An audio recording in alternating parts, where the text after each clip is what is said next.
On a lancé Vivatech parce qu'on a vraiment pensé qu'en France, avec la force de l'écosystème qu'il y a aujourd'hui, on avait besoin et l'envie de créer un événement international qui puisse rassembler en un seul lieu pendant 3 jours des startups, des grands groupes, des investisseurs pour se connecter, pour travailler et pour développer une nouvelle piste de business ensemble. Donc Vivatech, la première édition a eu lieu l'année dernière. Pour une première édition, on a rassemblé 45 000 visiteurs. Cette année, on ambitionne d'en avoir 50 000, dont 5 000 startups. Et pourquoi ça a fonctionné? Un autre élément clé, je pense que ce qui est au cœur de la promesse de Vivatech, c'est la collaboration startup grand groupe. On a la chance d'avoir plus de 20 grands partenaires qui sont là, qui sont présents et qui viennent à Vivatech pour faire de l'open innovation, pour trouver des startups avec lesquelles ils vont pouvoir développer des prototypes, qui vont pouvoir financer, qui vont pouvoir incuber, qui vont pouvoir accélérer.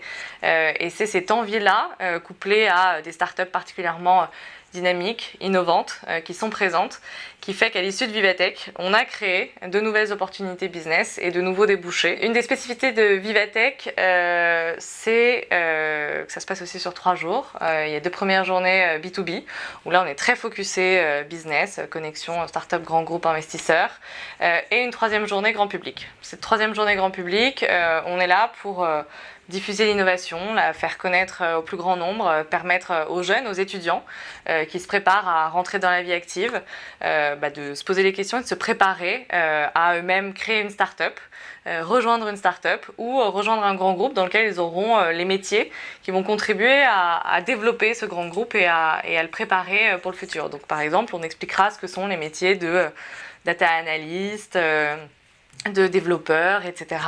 Et au-delà de les expliquer, donc ça c'est tout le travail un petit peu de contexte, de pédagogie, d'éveil et de décryptage de cette société qui est en évolution, au-delà de les expliquer et de donner la parole aux speakers, on va proposer aussi du job matching. Donc à la fois les startups et les grands groupes viennent à Vivatech pour recruter les talents qui vont venir infuser la culture digitale et qui vont venir construire avec eux leur avenir. On se rend compte qu'aujourd'hui, à Paris, il se passe quelque chose. TechCrunch l'a dit en parlant de Vivatech l'année dernière, mais je pense que c'est vrai, Vivatech a été le révélateur, enfin a contribué en tout cas à révéler la force de l'écosystème français à l'international. Il y a un montant de fonds levés qui a été inégalé en 2016. Il y a un nombre de deals qui est de plus en plus important. On attire de plus en plus des fonds internationaux. Atomico, qui est un gros fonds international, là, a prévu de considérablement investir en France et notamment sur le secteur des deep tech sur lequel nous, on est particulièrement actifs.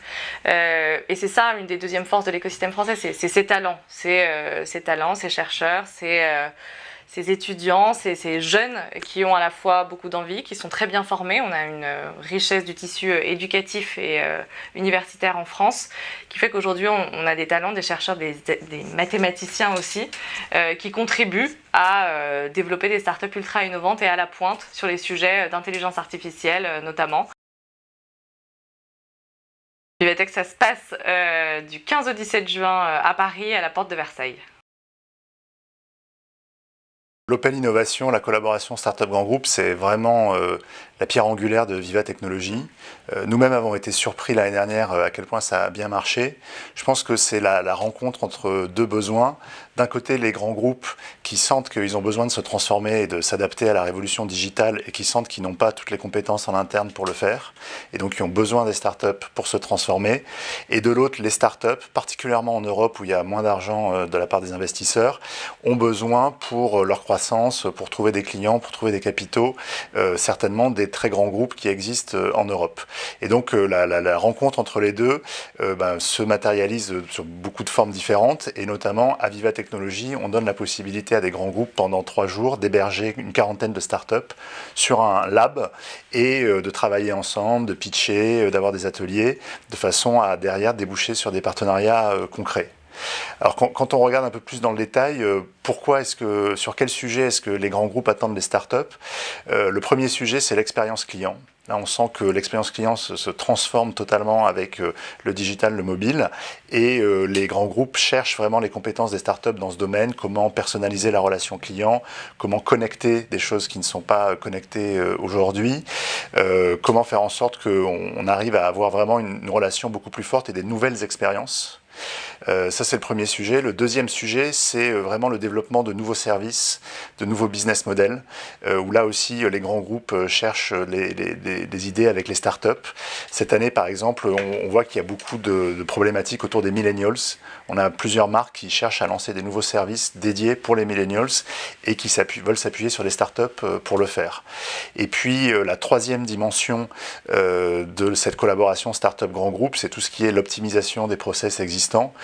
Comment est-ce qu'on travaille mieux, comment est-ce qu'on collabore mieux à l'intérieur des entreprises et entre les entreprises, comment est-ce qu'on améliore la productivité, la performance. Ça aussi, ça fait partie des sujets où les grandes entreprises se disent on a des ressources en interne, mais probablement avec des externes beaucoup plus agiles et rapides, ça marchera beaucoup mieux.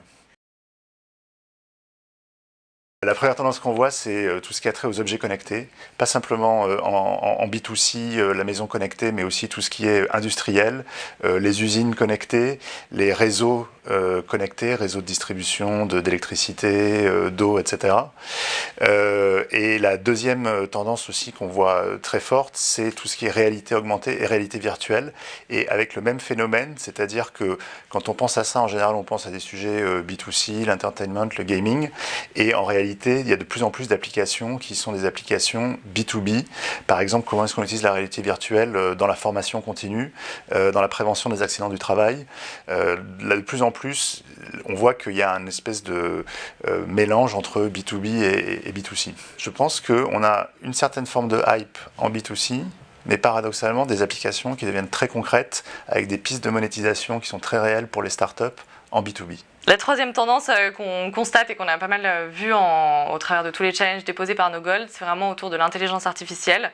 Il y a un premier volet autour de l'interaction et l'expérience utilisateur, comment on utilise l'intelligence artificielle pour enrichir la relation client, pour informer, pour les accompagner, pour les aiguiller.